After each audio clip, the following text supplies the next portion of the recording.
Chennai shopping మాల్లో ఉగాది వేడుకలు. మీ పండుగ షాపింగ్ చెన్నై షాపింగ్ మాల్లో చేయండి. అందమైన వస్త్రాలతో పాటు విలువైన బహుమతులు పొందండి.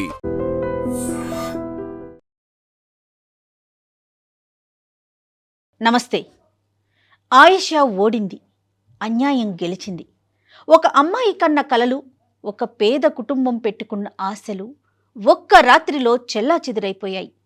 సరిగ్గా 19 ఏళ్ల క్రితం విజయవాడ గడ్డపై జరిగిన ఆ దారుణం తెలుగు రాష్ట్రాలను ఉలిక్కిపడేలా చేసింది. ఆమె పేరే ఆయిషా మీరా. బీఫార్మసీ చదువుతూ తన కాళ్ళ మీద తను నిలబడాలనుకున్న ఒక మధ్యతరగతి బిడ్డ. 2007 డిసెంబర్ 27 విజయవాడ శివార్లలోని ఇబ్రహీంపట్నం వర్షం కురుస్తున్న రాత్రి శ్రీ దుర్గా లేడీస్ హాస్టల్లో అందరూ గాఢ నిద్రలో ఉన్నారు. కానీ ఒక గదిలో మాత్రం మృత్యువు తాండవించింది. తెల్లవారి చూసేసరికి బాత్రూం దగ్గర 19 ఏళ్ల ఆయిషా మీరా మృతదేహం రక్తపు మడుగులో పడి ఉంది. ఆ తల్లిదండ్రుల ఆక్రందనలు ఆకాశాన్నంటాయి. కానీ అక్కడే అసలు విషాదం మొదలైంది. న్యాయం జరగాల్సిన చోట రాజకీయం రాజ్యమేలిందని ప్రజలంతా చెప్పుకున్నారు. నిందితుడు హాస్టల్ గోడ దూకి లోపలికి వచ్చాడు. ఆయిషాపై అత్యంత క్రూరంగా దాడి చేశాడు. ఆమె శరీరంపై అనేక కత్తిపోట్లు ఉన్నాయి. అత్యాచార ప్రయత్నం చేసి ఆపై గొంతు నులిమి చంపేశాడు. వెళ్తూ వెళ్తూ నిందితుడు ఒక లేఖ పెట్టి మరీ వెళ్ళాడు. నేను నిన్ను ప్రేమించాను, నువ్వు నన్ను కాదన్నావు, అందుకే చంపాను అని అందులో రాసి ఉంది. కానీ ఆ అక్షరాలు ఎవరివి అన్నది ఇప్పటికీ మిస్టరీనే. హంతకుడు వదిలి వెళ్ళిన ఆ లేఖ, గదిలో దొరికిన వేలిముద్రలు, ఫోరెన్సిక్ ఆధారాలు ఇవన్నీ విచారణ మొదలైన కొన్నాళ్లకే ఎలా మాయమైపోయాయి? సాక్ష్యాలను తుడిచేసే ప్రయత్నం జరిగిందని ఆయేషా తల్లిదండ్రులు ఆరోపించారు. నిందితులు ఎవరో అందరికీ తెలుసు అని ఆ తల్లిదండ్రులు నెత్తి నోరు కొట్టుకున్నారు. కానీ వ్యవస్థ మాత్రం ఒక అమాయకుణ్ణి బలిపీఠం ఎక్కించింది.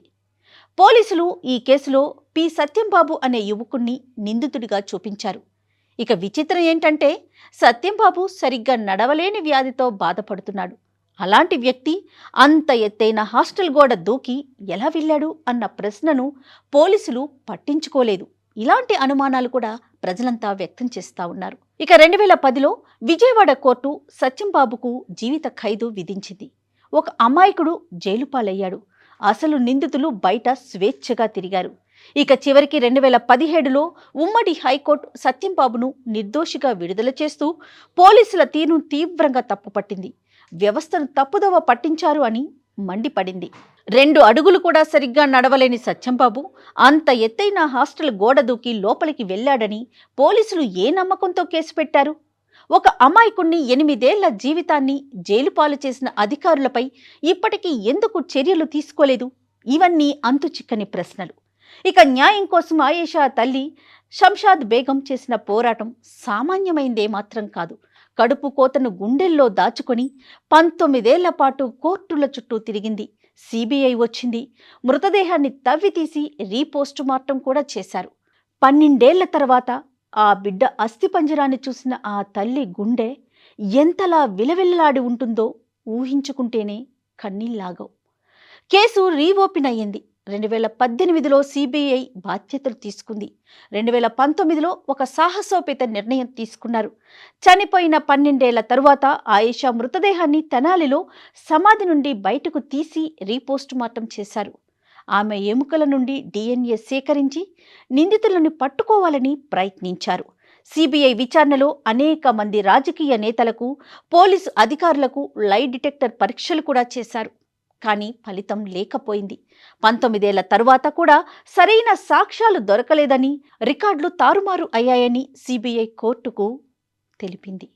ఇక 19 ఏళ్లుగా రోడ్డు మీద కోర్టుల చుట్టూ తిరుగుతున్న ఆయేషా తల్లిదండ్రులకు ఈ దేశం ఇస్తున్న సమాధానం ఇదేనా? దేశంలో అత్యున్నత దర్యాప్తు సంస్థ రంగంలోకి దిగిన 19 ఏళ్ల తర్వాత కూడా నిందితులు ఎవరో తెలియదు అని చేతులెత్తేయడం మన విచారణ వ్యవస్థకు సిగ్గుచేటు కాదా? 19 ఏళ్ల పోరాటం తర్వాత ఆ తల్లిదండ్రులకు మిగిలింది ఓటమి కాదు, ఈ వ్యవస్థ ఇచ్చిన వైఫల్యం. 19 ఏళ్ల తర్వాత ఆయేషా అవశేషాలు మళ్ళీ ఆమె తల్లిదండ్రుల ఒడికి చేరాయి. నాడు ప్రాణంతో ఉన్న బిడ్డను హాస్టల్కు పంపిన ఆ తల్లి నేడు తన బిడ్డ ఎముకల గూడును పట్టుకొని కన్నీరు మున్నీరవుతోంది. ఆయిషా మీరా కేసు కేవలం ఒక హత్య కేసు కాదు, అది మన న్యాయ వ్యవస్థకు ఎదురైన అతిపెద్ద ఓటమి. 19 ఏళ్లు గడిచిన హంతకుడికి ముఖం లేదు, పేరు లేదు.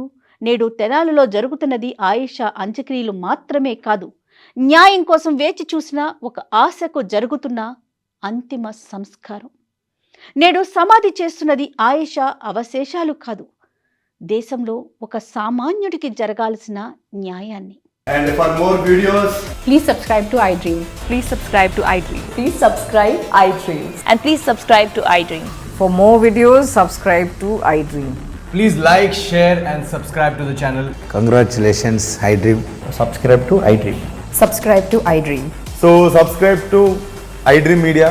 iDream की iDream team अंदर की huge congratulations. Please subscribe iDream Media. Please subscribe to iDream. Subscribe iDream. Please subscribe to iDream.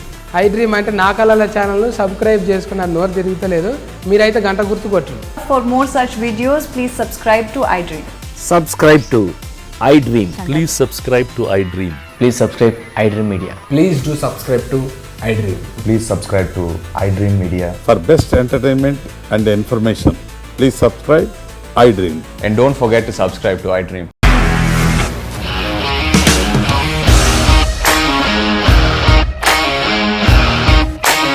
ఇండస్ట్రీలో కమిట్మెంట్ ఇష్యూస్ వస్తే నీకు కూడా వచ్చినట్టు మార్నింగ్ తీసుకెళ్ళారంటే కొట్టి పడేశారు.